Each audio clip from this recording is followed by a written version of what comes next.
ஒட்டுமொத்தமா இறக்காம கொஞ்சம் கொஞ்சமா நம்ம இறக்கி வச்சோம் அப்படிங்கிற செய்தியை அதான் 25வது அத்தியாயம்.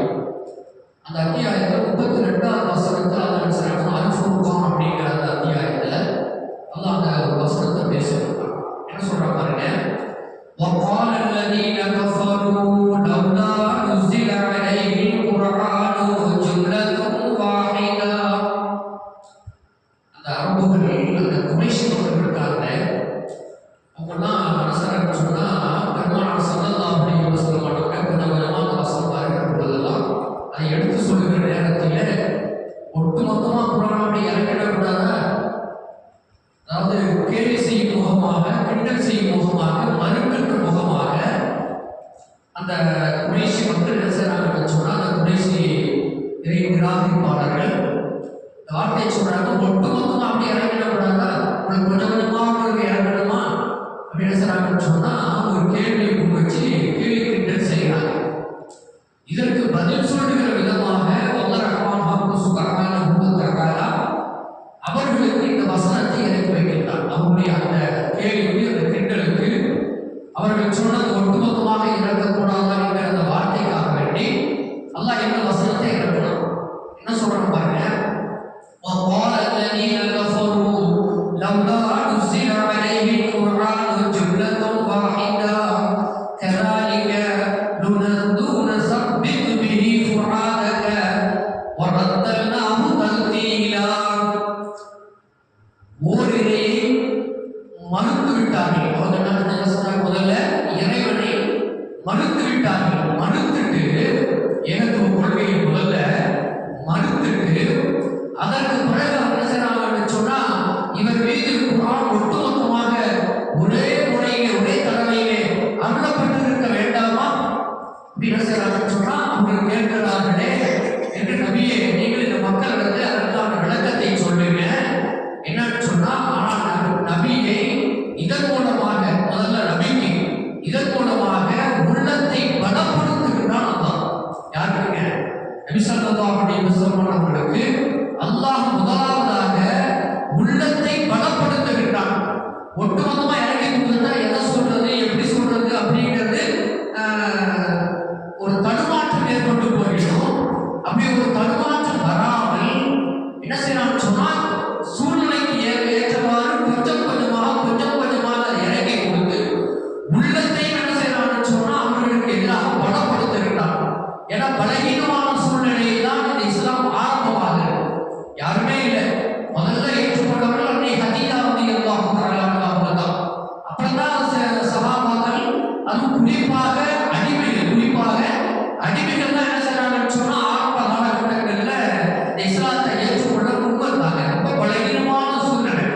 அப்போ உள்ளம் பலம் பெற வேண்டும் என்று சொன்னால் எப்படி நீ ஏற்றுவதை எடுத்து சொல்லுவது அப்படிங்கிற ஒரு தடுமாற்றம் வந்துவிடக்கூடாது என்பதற்காக வேண்டி கொஞ்சம் கொஞ்சமாக உங்களுடைய உள்ளத்தை பலப்படுத்துவதற்காக வேண்டிய நாம் சொன்னா இந்த குர்ஆனை ஒட்டுமொத்தமாக இறக்காமல் அதை கொஞ்சம் கொஞ்சமாக என்ன செய்யணும்னு சொன்னா நாம இறக்கினோம். அது மட்டுமல்ல, பகுதி பகுதியாக நாம் உங்களுக்கு ஓதியும் காட்டினோம் என்று சொல்லி அல்லாஹ் ரஹ்மான் சுப்ஹானஹு வ தஆலா அதற்கான காரணத்தை இந்த வசனத்திலே அல்லாஹ் பேசுவதை நாம் பார்க்கிறோம். அதாவது ஒட்டுமொத்தமா ஏன் இறக்கல அப்படிங்கிறதுக்கு, ஏன்னா இதுக்கு முன்னுண்டான வேதங்கள் தான் ஜபூர் வேதமும் சரி, தௌராத் வேதமும் சரி, இன்ஜீல் வேதமும் சரி ஒட்டுமொத்தமா கையில் இறக்கி அப்படியே கொடுக்கப்பட்டுச்சு. குர்ஆன் மாதிரி இல்லாம ஒட்டுமொத்தமாக தௌராத்துடைய வேதம் நமக்கு வரலாறு தெரியும். மூசா அலைஹிஸ்ஸலாம் அவர்கள் தூர் சீனா அப்படிங்கிற அந்த மலைக்கு வர செய்து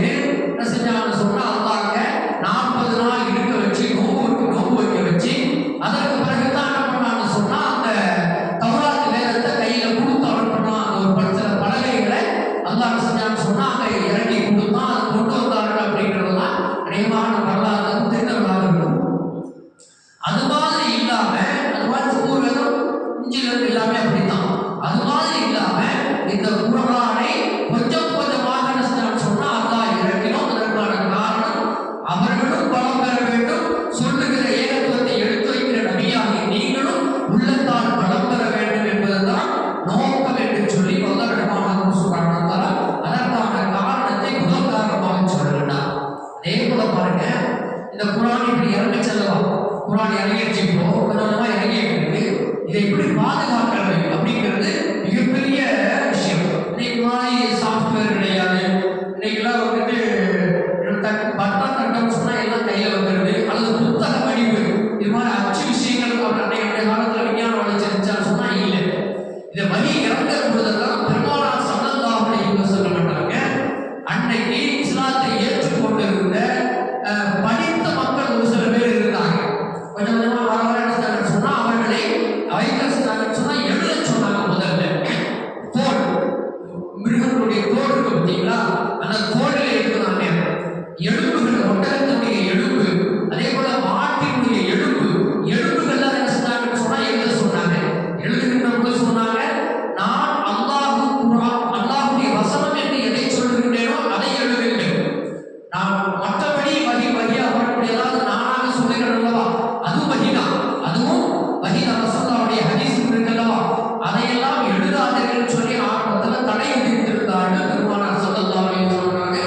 அந்த அடிப்படையில வகியை மட்டுமே நூற்றுக்கணக்கானவர்கள் தோல் மற்றும் எலும்பு போன்ற விஷயங்கள்ல, அதே போல இன்னும் சில பொருட்கள் என்ன பண்ணாங்கன்னு சொன்னா அதை எழுதினார்கள் அப்படிங்கிறது நாம பார்க்கிற செய்தி. ஓடு இருக்கு பார்த்தீங்களா, வீட்டில் சில பழைய ஓடுலாம் இருக்கு, அது மாதிரி அந்த காலத்துல சில ஓடுகள் தான் தயாரிச்சு வச்சிருந்தாங்க.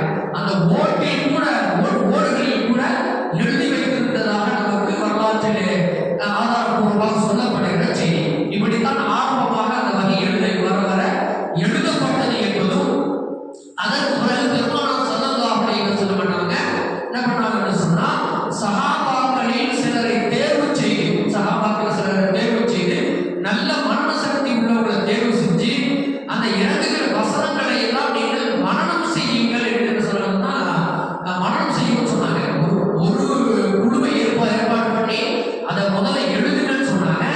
இன்னொரு குழுவை என்ன பண்ணாங்கன்னா நீங்க மரணம் செய்யுங்கன்னு சொல்லிட்டு நபி ஸல்லல்லாஹு அலைஹி வஸல்லம் வஹி இறங்க மரணம் செய்ய வைத்தார்கள் அப்படிங்கிறது நாம பார்க்கிற செய்தி. இன்னைக்கும் அரபுகள் இருக்காங்களே, நினைவாற்றல்ல மிகப்பெரிய சக்தி உள்ளவர்கள். அவர்கள் நினைவாற்றல்ல மிகப்பெரிய சக்தி உள்ளவர்கள். அவருடைய நடவடிக்கைகள் வேற மாதிரி இன்னைக்கு இருக்கலாம், ஆனா நினைவாற்றல் என்பது அவர்களுக்கு ரொம்ப அற்புதமாக கொடுத்திருக்கிற ஒரு அற்புதம். நினைவாற்றல் அவர்களுக்கு மிகப்பெரிய பாக்கியம். அந்த நினைவாற்றல் அன்றைய ஜாகிலியா காலத்திலேயும், ஜாகிலியாவாக இருந்த மூட பழக்க வழக்கங்களில் இருந்த மௌட்டிகத்தில் இருந்த அவர்களுக்கு அல்லாஹ் நினைவாற்றலை கொடுத்திருந்தார் என்பது ஒரு மிக முக்கியமான செய்தி. பெருமானார் ஸல்லல்லாஹு அலைஹி வஸல்லம் சஹாபாக்கள் இடையே அவர்களை சிலர் என்ன சொன்னாங்கன்னு சொன்னா மரணம் செய்ய சொன்னார்கள் அப்படிங்கிறது நம்ம பார்க்கிறோம். அப்படி சிலரை நம்ம பேர்களை பார்க்க முடிகிறது. அப்துல்லாஹ் இப்னு மஸ்ஊத் ரலியல்லாஹு தஆலா அவங்க குர்ஆனை மரணம் செஞ்சாங்க.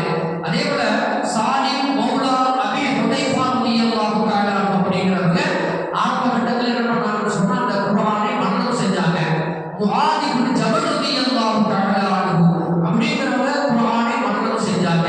உபய் இப்னு கஅப் ரலியல்லாஹு தஆலா அப்படிங்கிறவங்க குர்ஆனை மரணம் செஞ்சாங்க. இன்னும் இது போன்ற இன்னும் நிறைய சஹாபாக்கள், குறிப்பிட்ட சஹாபாக்களை சொல்லியிருக்கோம். இது போன்ற இன்னும் அநேக சஹாபாக்கள் என்ன சொன்னா குர்ஆனை மரணம் செய்தார்கள். நபி ஸல்லல்லாஹு அலைஹி வஸல்லம் மரணம் செய்வதோடு அவர்கள் என்ன செய்வாங்கன்னு சொன்னா ஒவ்வொரு பகுதிக்குமாக அனுப்புவாங்க. நீங்க இந்த பகுதிக்கு போங்க, நீங்க மரணம் செஞ்சிருக்கிற இந்த வசனங்களை போய் அவர்கிட்ட எடுத்து வச்சு இன்னைக்கு உபதேசம் செஞ்சுட்டு வாங்க. இன்னைக்கு தமிழகமாக ஊரா போறாங்க பார்த்தீங்களா, தன்னுடைய தாங்களாக தன்னுடைய சிறப்புகளை பண்ணிக்கிட்டு ஊரா பேசுறாங்க. அந்த வகையாளர்களுக்கு வந்து இந்த கழிவாக இந்த தொழுகை மாற்றத்தினுடைய அவசியத்தை சொல்றாங்க. இந்த நடைமுறையை பெருமானார் ஸல்லல்லாஹு அலைஹி வஸல்லம் பண்ணாங்க. அன்றே மக்காவில் இருக்கிற பொழுது என்ன பண்ணாங்கன்னு சொன்னா அந்த மரணம் செய்து கொண்டிருந்த அந்த சஹாபாக்களை சில பகுதிக்கு அனுப்புவாங்க. அப்படி அனுப்பி அங்குள்ள மக்களுக்கு ஏகத்துவத்தை எடுத்து சொல்லுங்க, இந்த குர்ஆனை சொல்லுங்க அப்படின்னு சொல்லி அனுப்பி வைப்பாங்க. அப்படி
மாதிரி தொடர்ந்து சஹாபாக்கள் இறந்துகிட்டே இருக்கிறாங்க, காரியங்கள்லாம் இறந்துகிட்டு இருக்கிறாங்க. குறிப்பா யமாமா போர் அப்படின்னு சொல்லி ஹஸ்ரத் சித்திக் நாயகனுடைய அந்த காலத்துல ஒரு போர் ஏற்பட்டுச்சு.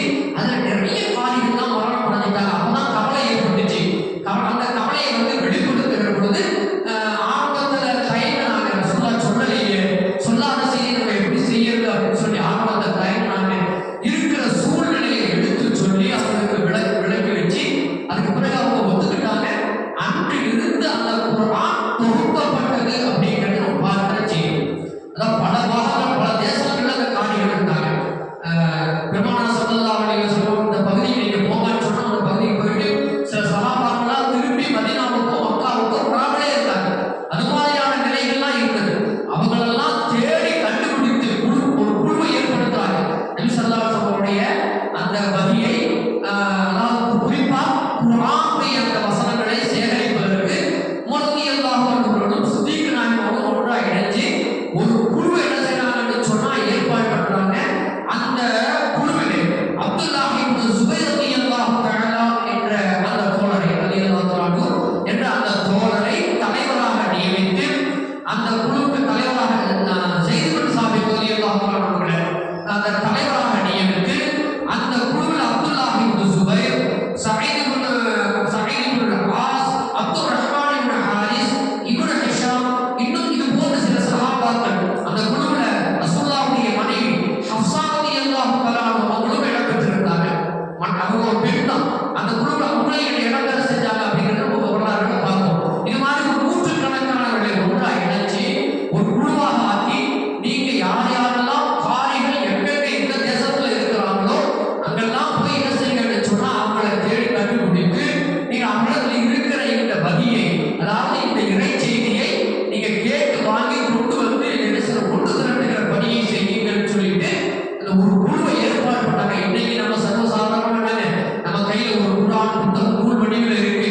நீங்க பட்டனை தட்டினா சாஃப்ட்வேர்ல விதவிதமா நமக்கு என்ன செய்யுதுன்னு சொன்னா வருகிறது. நம்ம இதை பார்த்தோம்னா நமக்கு சாதாரணமா தெரியும், நமக்கு ரொம்ப சாதாரணமா நமக்கு தெரியும். ஆனா அதை சேகரிக்கிற அந்த விஷயத்தை எவ்வளவு பாடுபட்டாங்க அப்படிங்கிறது நம்ம நினைச்சு பார்த்தோம்னு சொன்னா மிகப்பெரிய காரியம். அது மிகப்பெரிய காரியம். எந்த அளவுக்கு சொன்னா எப்ப ரசூலுல்லாஹ் மரணித்து 6 மாதம் கழித்து ஆரம்பித்த இந்த நிகழ்வு சித்திக் நாயகம் இறந்தால் ஒரு 2 வருஷம் அவங்க ஹிலாஃபத்துல இருந்தாங்க.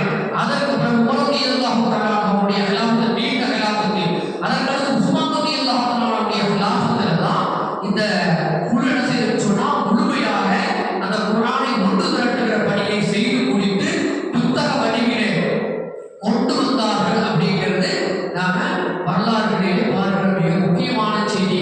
ஆக நமக்கு